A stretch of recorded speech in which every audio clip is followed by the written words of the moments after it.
My sister and her fiancé mocked me behind my back after I paid their bill, so I cut them off. And what I revealed at the family meeting left all shock. I'm 27, male, working as a software developer at a mid-sized tech company in Austin. Not FANG money, trust me, I wish, but I do okay for myself.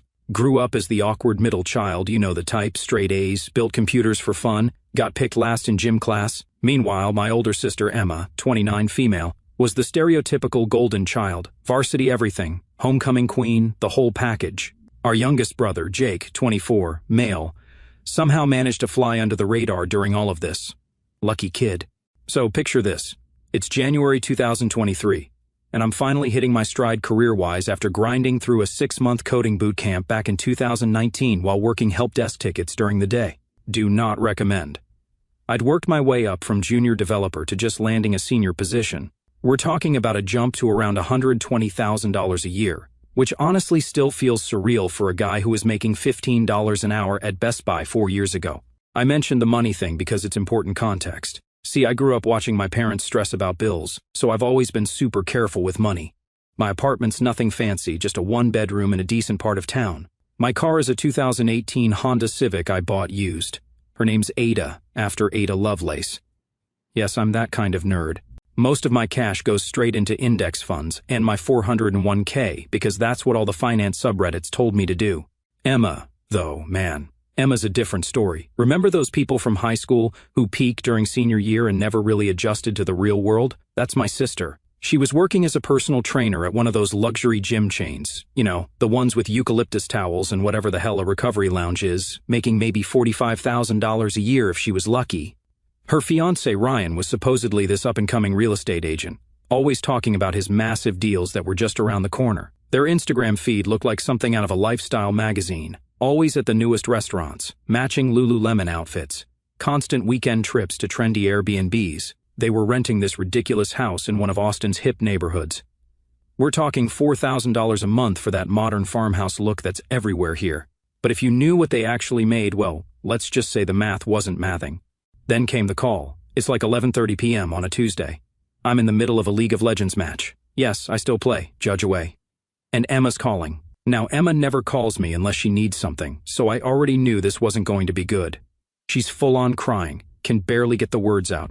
Turns out they're 3 months behind on utilities, maxed out 4 credit cards, and their rent check is about to bounce. Ryan's big deals had all fallen through, and his broker was threatening to pull his license if he didn't start closing something soon. Being the certified softie that I am, I felt bad, like genuinely bad. Maybe it was residual guilt from all those times she stuck up for me when kids were being jerks in middle school. Maybe it was because she actually said, "I need your help," for the first time ever. Or maybe I'm just a sucker, but I offered to help, just until Ryan's next deal closes. She said maybe 2 or 3 months, tops. She needed $2,000 to catch up on rent and get the utility companies off their backs. That's not nothing, but I had it in savings. And family's family, right? I sent the money that night, even helped her set up a budgeting spreadsheet that she never opened, and suggested some ways to cut back that she ignored completely. But hey, at least I try to be responsible about it. Here's where I made my first mistake. I let it become a regular thing. Every month, Emma would send a Venmo request, sometimes with a heart emoji, sometimes with a "you're the best brother ever." Once she even sent a photo of their dog with a sign saying, "Thank you, Uncle, my name," which I'll admit was pretty cute, but looking back, it was all just manipulation. I kept telling myself it was temporary, that Ryan would start closing deals again. Spoiler, he wouldn't. That Emma would finally stick to a budget. Spoiler, she didn't. That they'd get their act together and stop needing their nerdy little brother to bail them out. Biggest spoiler, nope. Instead, I watched through their social media as my money funded their perfect life. While I was meal prepping chicken and rice, they were posting stories from $200 sushi dinners. While I was putting off buying a new graphics card, Emma was showing off her new Dyson Airwrap. Took me 20 minutes of Googling to figure out what that even was. Apparently, it's a $600 hairdryer. The worst part? I actually defended them when my friends pointed out the red flags. They're just bad with money, I'd say. They need guidance. Families got to stick together. God, I can't believe how naive I was. But as time went on, she got more, let's say, comfortable with the arrangement. The requests started coming with zero context, just the money amount, and usually some BS emoji combination, like praying hands or "you're the best brother ever" star. One time, she even had the audacity to mark it as urgent because they wanted to book a limited-time deal on a weekend trip to the hill country. You know, because that's totally what emergency financial aid is for. Here's what really gets me, though. I was actually making sacrifices to help them, real ones. I had been saving up for a down payment on a house because Austin rent is getting ridiculous, but that fund basically became the Emma and Ryan support fund. I cut my 401k contributions from 15% to 6% just to keep my own emergency fund intact. My gaming PC is still running a GTX 1080 because I kept putting off upgrades. Hell, I even switched to store-brand coffee. Fellow developers will understand what a sacrifice that is. Meanwhile, their Instagram feed looked like a freaking lifestyle influencer's highlight reel. Let me paint you a picture of what my $2,000 was actually funding. October 2023, Emma posts about their spontaneous date night at that new rooftop sushi place downtown. Quick Google search shows their tasting menu is $150 per person, not including drinks. They got the sake pairing. I know because she posted all of it on her stories. November 2023, Ryan decides he needs a more professional image for real estate. Suddenly, he's wearing a different Polo logo shirt in every photo. The same week they're too broke to pay their water bill. Make it make sense. December 2023, they throw this massive Christmas party at their house. We're talking catered food, one of those professional light displays outside, custom cocktails, the works. Emma even hired a photographer for a house party. Meanwhile, I'm eating microwave ramen because it's the end of the month, and I just sent them their rent money. January 2024, Emma starts posting about her fitness journey again. New Lululemon everything, that stupid hydro rowing machine that costs more than my first car. A fridge full of those overpriced meal prep services. But God forbid they learn to budget or cook for themselves. The crazy part? I actually convinced myself this was okay. I had this whole rationalization worked out. They're just bad with money, they need guidance. Or at least they're not in debt anymore. Spoiler, they totally still were. Or my personal favorite, they'll pay me back once Ryan's real estate career takes off.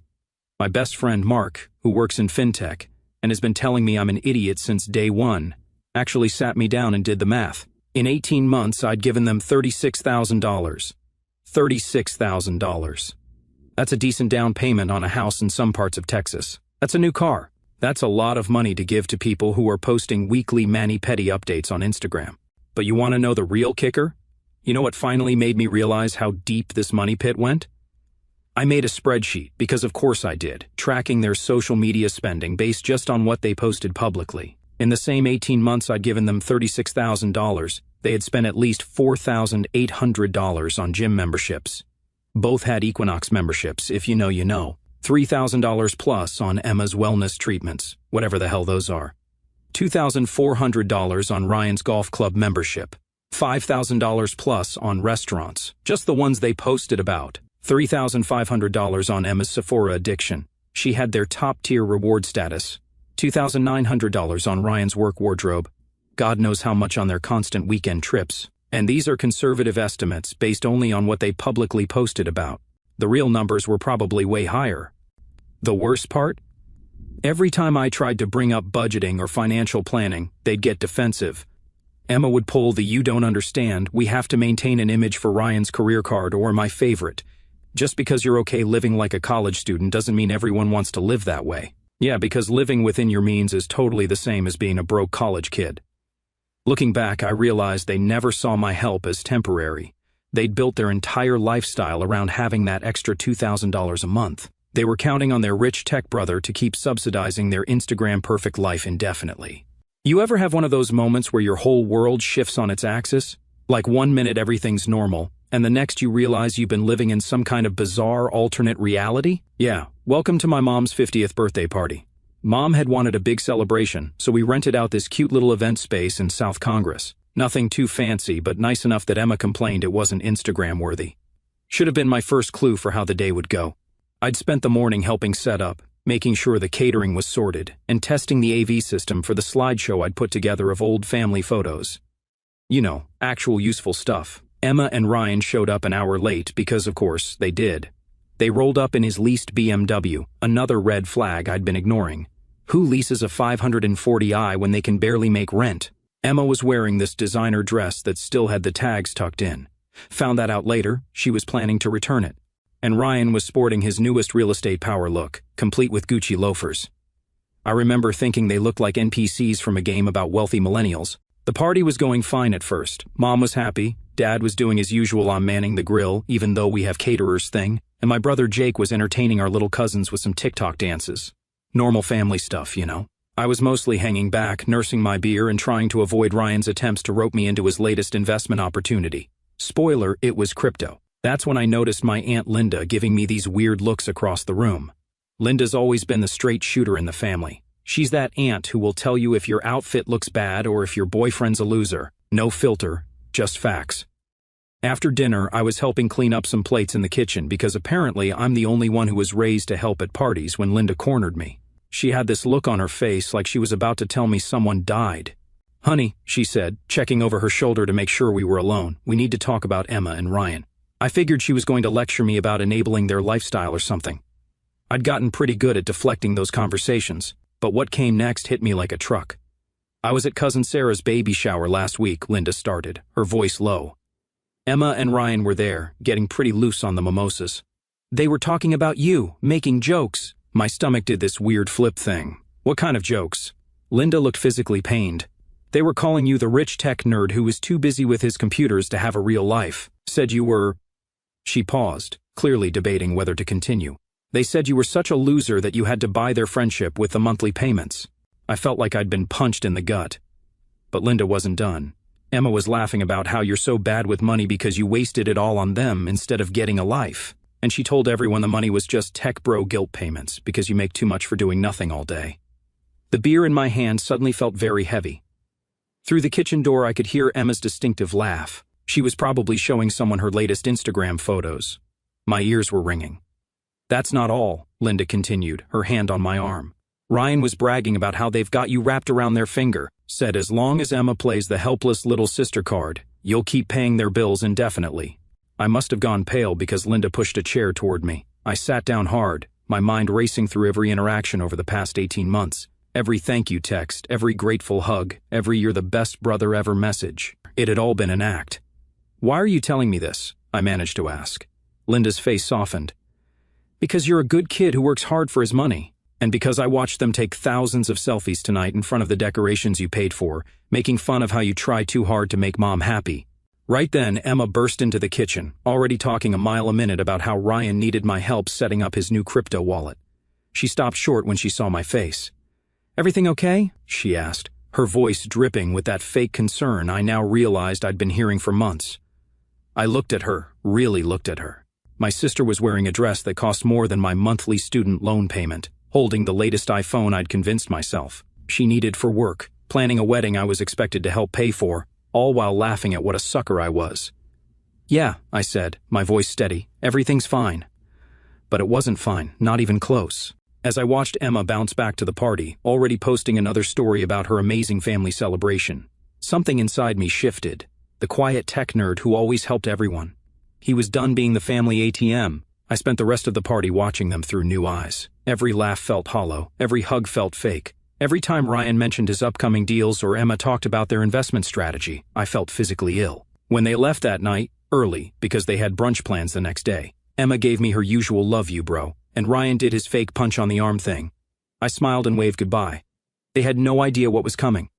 Here's the thing about being the tech nerd of the family. We're really good at documentation and planning and being methodical when we need to be. Emma and Ryan thought I was just some pushover who typed on keyboards all day. They were about to learn exactly what a motivated developer can do with a spreadsheet and too much cold brew coffee. The morning after Mom's party, I woke up early and did what I do best. I made a project plan. Remember that spreadsheet I mentioned earlier? Time to turn it into a weapon. I spent the entire Sunday going through 18 months of receipts, bank statements, and Venmo histories. Every single payment, every request, every emergency transfer, all of it meticulously cataloged. But the real gold mine? Social media. See, Emma and Ryan weren't just bad with money, they were compulsively public about it. They tagged every restaurant, every store, every luxury experience. They'd even enabled location sharing on most posts, so I could literally map out their spending sprees. Remember that fancy sushi dinner they had when they were too broke to pay their electric bill? Tagged with hashtag date night, hashtag luxury life, hashtag no regrets. The Gucci loafers Ryan bought instead of paying their car insurance? Posted with hashtag gotta invest in yourself 100%. I created a timeline matching their social posts against their desperate requests for money. It was actually kind of impressive how blatant it was. They'd post about booking a spa weekend. Then 3 days later, Emma would text me about a surprise medical bill. They'd show off their new restoration hardware furniture. Then Ryan would call about being short on rent. The audacity was almost admirable.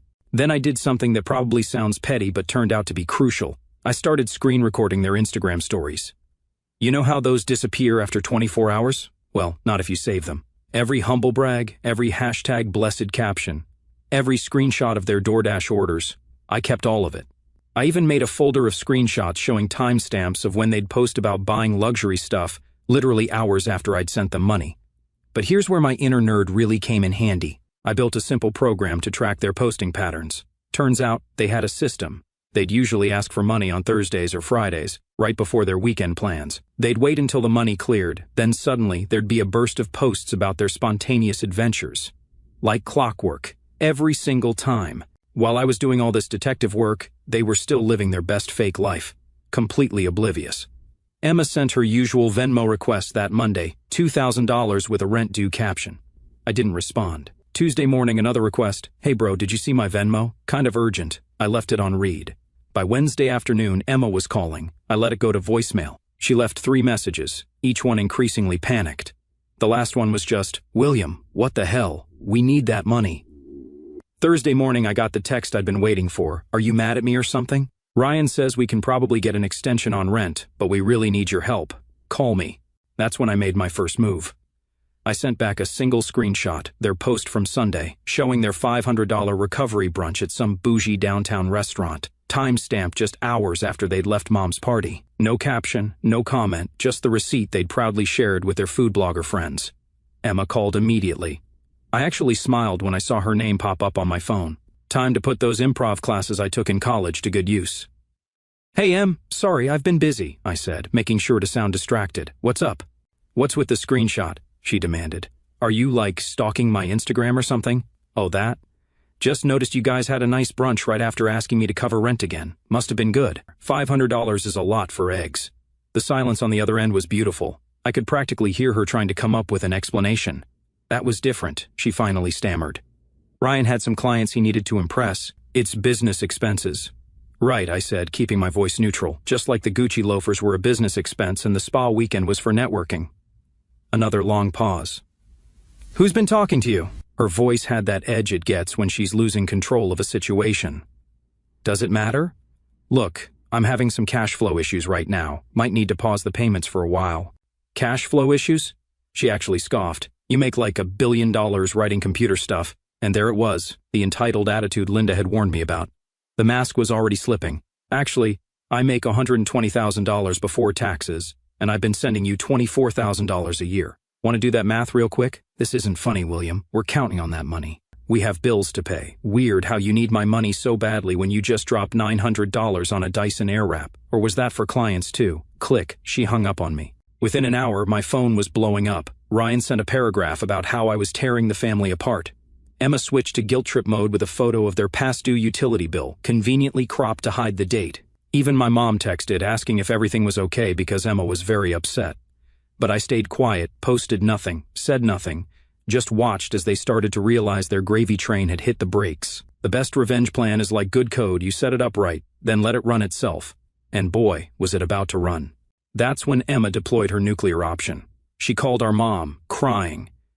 Now, you need to understand something about our mom. She's the sweetest person alive, but she's also been enabling Emma's behavior since we were kids. If Emma was upset, it was always someone else's fault. When she maxed out her first credit card at 19, Dad was too strict with money. When she dropped out of college, her professors were against her creative spirit. Now, her terrible money habits were apparently my fault for suddenly abandoning her. Mom called me at work, which she never does. I could hear the tension in her voice immediately. William, your sister is hysterical. She says you're refusing to help with their bills anymore. They might lose their house. First of all, it wasn't their house. It was a rental they could never afford. Second, the only thing they were at risk of losing was their luxury lifestyle. But try explaining that to a mother who's listening to her daughter sob about being homeless. Mom, I said, trying to keep my voice level. Did Emma happen to mention that I've been giving them $2,000 every month for the past year and a half? Silence. Then she said, you were helping with rent sometimes. Sometimes? Mom, I've given them $36,000. That's more than some people make in a year. And want to know what they did with it? Check Emma's Instagram. I heard her typing. My mom's not super tech-savvy, but she knows how to stalk her kids on social media. I waited as she scrolled through Emma's feed, the brunches, the shopping sprees, the weekend trips, all of it meticulously documented with #blessed hashtags. "Oh," she said quietly. I didn't realize, but Emma wasn't done. When Mom didn't immediately solve her problem, she started calling other family members. Aunt Linda already knew the truth, obviously, but others started getting involved. My cousin Mike texted, asking if I was in some kind of trouble because Emma said I was acting erratic with money. Uncle Steve, who's some kind of financial advisor, called to offer his services because he'd heard I was struggling with fiscal responsibility. The stories Emma was spinning got wilder by the day. By the end of the week, half the family thought I was either having a mental breakdown, secretly gambling, or had joined some kind of tech cult that made me turn against my family. My brother Jake, bless his soul, just kept sending me popcorn emojis and asking if he could watch the next time it all kicked off. Then Ryan showed up at my office. I work at one of those typical tech companies in downtown Austin, you know, the kind with cold brew on tap and beanbag chairs everywhere. I was in the middle of a code review when our receptionist pinged me on Slack. "There's someone here insisting on seeing you. Says he's family." I walked into our lobby to find Ryan pacing back and forth, still wearing his realtor uniform, crisp polo, khakis, that fake Rolex he bought from his guy. He was trying to look professional, but I could see the desperation in his eyes. "We need to talk," he said, trying to keep his voice down. "This has gone too far." I looked at him, then at the security guard who was watching us curiously, then back at him. "You came to my workplace for this? You won't answer our calls. Emma's a mess. Our rent is due in 3 days, and our electricity is about to be shut off." "Weird," I said, pulling out my phone. I opened Instagram and showed him Emma's post from that morning. A mirror selfie showing off her new Lululemon haul with the caption #TreatYourselfTuesday. His face went red. That's not what it looks like. She's trying to maintain her image for her fitness clients. Right. And I guess the $300 sushi dinner you posted about last night was for networking? He actually took a step back. "Have you been stalking our social media?" "Stalking?" "Ryan, you tag the restaurants. You geotag your locations. You literally post the receipts trying to flex on people. I'm not stalking you, I'm just paying attention." That's when he switched tactics. His voice got low, almost threatening. "Look, you don't want to make an enemy out of me. I know people, important people." I couldn't help it, I laughed, like actually laughed out loud. "Important people?" "Ryan, I checked your real estate license records. You haven't closed a deal in 8 months. The only important people you know are the bartenders at that overpriced whiskey bar you can't afford. Security was definitely watching us now." Ryan noticed too because he tried to backpedal. "Just think about what you're doing to your sister, to your family." "I have thought about it. I've thought about it $36,000 worth. And I'm done." I turned and walked back to the office, leaving him standing there. As the door closed behind me, I heard him call out, "This isn't over." But it was. He just didn't know it yet. After Ryan's little office visit stunt, things escalated faster than a JavaScript framework update. Mom decided we needed to have a family meeting to work things out. Those of you with dysfunctional families know exactly what that means. It's code for "let's all gather so the troublemaker can apologize, and we can go back to pretending everything's fine." Mom scheduled it for Sunday afternoon at their house. Family meetings at my parents' place always followed the same script. Everyone sits in the living room. Mom makes her special occasion coffee, just regular coffee, with cinnamon, but don't tell her I said that, and Dad pretends to mediate while actually just wanting to get back to his garage projects. But this time I came prepared. Remember that documentation I mentioned? The spreadsheets, screenshots, and records?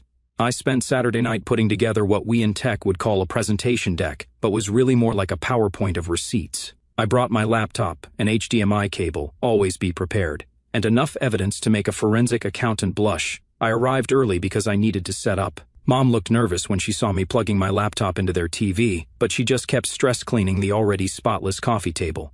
Dad was in his usual armchair, trying to look interested in his phone but actually playing Candy Crush. My brother Jake showed up next, took one look at my setup, and whispered, "This is going to be good," before claiming the best seat in the house.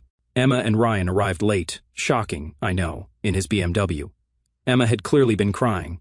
Her makeup was perfect, so these were definitely strategic tears. Ryan was wearing what I'd started thinking of as his serious business outfit, polo, khakis, and that embarrassing fake Rolex. They stopped short when they saw the TV screen showing my desktop background. Yes, it's still the default Windows one, don't judge me. "What's all this?" Emma demanded, already sounding defensive. Just a little presentation, I said, opening my files. Since we're here to talk about money, I figured some visuals might help. Mom tried to intervene. William, I thought we were just going to talk. Oh, we're going to talk, I said, clicking to the first slide. Let's start with a timeline. The TV displayed a neat chart showing every payment I'd made to them over 18 months, aligned with their social media posts from the same periods. Emma's face went pale. Ryan started tugging at his collar. In the past year and a half, I began, using my best explaining code to non-technical manager voice. I've given you $36,000. That's after taxes, by the way. Let's look at how that money was spent. Click. Next slide. A compilation of their Instagram stories showing expensive dinners, shopping sprees, and self-care purchases, each dated within days of my payments. Here's you guys at that new sushi place downtown, I narrated, pointing to a photo. This was 3 days after you told me you couldn't pay your electric bill. Nice sake pairing, by the way. That was a business dinner, Ryan sputtered, for clients. Click. Here's the receipt you posted, tagged as #date-night with about 12 heart emojis. Weird way to label a business dinner. Emma tried to jump in. You're making us look bad on purpose. Those posts aren't telling the whole story. Click. A spreadsheet appeared, meticulous and color-coded. You're right, they're not. So I made this. Every payment you asked for, every excuse you gave, and what you actually spent the money on. See these red highlights? Those are the times you claimed it was for utilities or rent, but then posted about buying luxury items instead. This is ridiculous. Ryan stood up, his face red. You're obsessed. You've been stalking our social media like some kind of stalker? I interrupted, clicking to the next slide. You mean like how you check in everywhere on Instagram? Or how you tag every store you shop at? Or maybe how you literally post your receipts trying to flex on people? That kind of stalking? The room was dead silent. Jake was grinning like it was Christmas morning. Mom had her hand over her mouth. Dad had actually put down his phone. But here's the best part, I continued, clicking to a new slide. While you were spending my money on luxury goods, you were also making fun of me behind my back, calling me the rich tech nerd who had no life, making jokes about how I was buying your friendship. Remember those conversations, Emma? The ones at Cousin Sarah's baby shower? Emma's face went from pale to red. Aunt Linda, she whispered, she told you. Yeah, she did. Because unlike some people, she actually cares about family beyond what they can buy for her. Ryan tried to salvage the situation. Look, we made some jokes, okay? We were stressed about money. Stressed about money? I clicked to the final slide, a montage of their luxury purchases over the past month after they claimed they were broke. Is that why Emma bought a new Dyson Airwrap last week? Or why you bought those Gucci loafers? Or why you're still paying for an Equinox membership? Mom finally found her voice. Emma, is this true? All of it? Emma burst into tears, real ones this time. You don't understand. We had to maintain a certain image. Ryan's real estate career. Hasn't had a sale in 8 months, I finished for her. Yeah, I checked the public records. Want me to show those too? Ryan stood up so fast he knocked over his coffee. This is bull. You're trying to make us look like criminals. No, I said calmly. I'm showing everyone exactly who you are. You took advantage of my help, mocked me behind my back, and then had the audacity to act like victims when I stopped funding your fake lifestyle. That's when Dad finally spoke up, in his quiet mechanic's voice that we all knew meant serious business. Ryan, sit down. Emma, stop crying. William, show us everything. For the next hour, I walked them through it all. The payment history, the spending patterns, the social media posts, the lies. By the end, Mom was crying. Dad looked like he'd aged 10 years and Jake was slow clapping in the corner. Emma and Ryan tried to leave halfway through, but Dad made them stay. You wanted a family meeting, he said. We're having one. When I finally closed my laptop, the room was silent except for Emma's sniffling. Then Mom looked at them and said something I never thought I'd hear. I'm so disappointed in both of you. That's when I knew everything had changed. It's been 3 months since the family meeting that nuked my sister's fake Instagram lifestyle. And holy hell, have things changed. Grab some popcorn because this aftermath is better than any season finale I've ever watched. Remember how Emma and Ryan were always posting about their luxury lifestyle? Well, their social media went dark immediately after the meeting, like completely silent. The constant stream of brunches, shopping hauls, and inspirational quotes just stopped. Emma's last post was literally mid-story about some overpriced juice cleanse, the internet equivalent of a ghost town. But the real changes, those started happening about a week after the meeting. First, Ryan's BMW mysteriously disappeared from their driveway. Turns out, when you lease a luxury car and miss 3 payments, the repo guys don't care about your personal brand. He's driving a 2010 Honda Civic now. Welcome to my world, buddy. Their fancy rental house was next. Remember that $4,000 a month modern farmhouse monstrosity? Yeah, they got evicted. Not because I stopped paying. They'd actually been pocketing my rent money for months while missing payments. But because their landlord finally got tired of their excuses. The look on Ryan's face when he had to move their restoration hardware furniture into a storage unit was chef's kiss. Speaking of Ryan's real estate career, remember how I mentioned he hadn't closed a deal in 8 months? Well, someone, definitely not me, left a detailed review of his business practices on his broker's Facebook page. Suddenly, all those big deals he was always talking about evaporated. His broker pulled his license last month, citing ethical concerns. Now he's working at his uncle's car dealership in Round Rock. No more luxury real estate expert bio on LinkedIn. Emma tried to maintain her personal trainer/lifestyle influencer thing for about 2 weeks after moving back in with our parents. She'd post these weird, vague motivational quotes about weathering storms and staying authentic, but it's kind of hard to sell a luxury fitness lifestyle when you're filming workout videos in your childhood bedroom. Her Equinox membership got canceled. Shocking, I know. And most of her clients jumped ship when they realized her whole image was fake. The family dynamics have been interesting. Mom went through about a week of trying to fix things before Dad finally sat her down and showed her their credit card statements. Turns out, Emma had borrowed Mom's card information for some of those emergency shopping sprees. Now she's doing that quiet, disappointed thing that's somehow worse than anger. She actually made Emma get a real job. She's working as a receptionist at Dad's friend's dental office. No more flexible entrepreneur schedule. Jake, my absolute legend of a little brother, made a drinking game out of counting how many times Emma tries to blame her situation on everyone else during family dinner. Mercury isn't even in retrograde anymore, Emma. Maybe it's just consequences. I almost spit out my drink. The most satisfying part? All that designer stuff they bought trying to maintain their image? Most of it turned out to be fakes or returns they never sent back. Ryan's Rolex collection was all DHgate specials. Emma's designer bags were mostly high-quality dupes from some sketchy website. Even their furniture was mostly Facebook Marketplace finds they tried to pass off as new. The facade wasn't just cracking, it was completely fake to begin with. Last week, Emma tried one last time to fix things. She showed up at my apartment, yeah, the same sad little apartment she used to make fun of, with tears in her eyes and a speech about how she'd learned her lesson. She talked about therapy and personal growth and understanding the value of money now. I listened to her whole speech, then I showed her something I'd been saving, screenshots of her messages to our cousins from just 2 weeks ago, still talking trash about me and planning how to get back on my good side so the money would start flowing again. Her face when she realized I could still see the family group chat? Priceless. Emma, I said, I don't need you to act sorry. I need you to actually change. And until that happens, we're done. She left, crying real tears this time, not the strategic ones she used to use. As for me, life's pretty good. That house down payment fund I mentioned? It's growing again. I upgraded my gaming PC. Finally got that $4,090, worth every penny. I'm taking actual vacations now. Writing this from a coffee shop in Tokyo, actually. Turns out, not bankrolling someone else's fake lifestyle leaves you with a lot of disposable income. Mom still occasionally tries to bridge the gap, but even she admits things are better this way. Dad's actually started asking me for financial advice, which is both weird and kind of awesome. And Jake? He's thinking about learning to code. Apparently, watching his big brother destroy 2 lives with PowerPoint inspired him. The best part? I ran into Ryan at H-E-B last week. He was wearing a polo with a car dealership logo and looking at the clearance items. When he saw me, he literally turned around and walked the other way. Guess those Gucci loafers are on the other foot now, huh?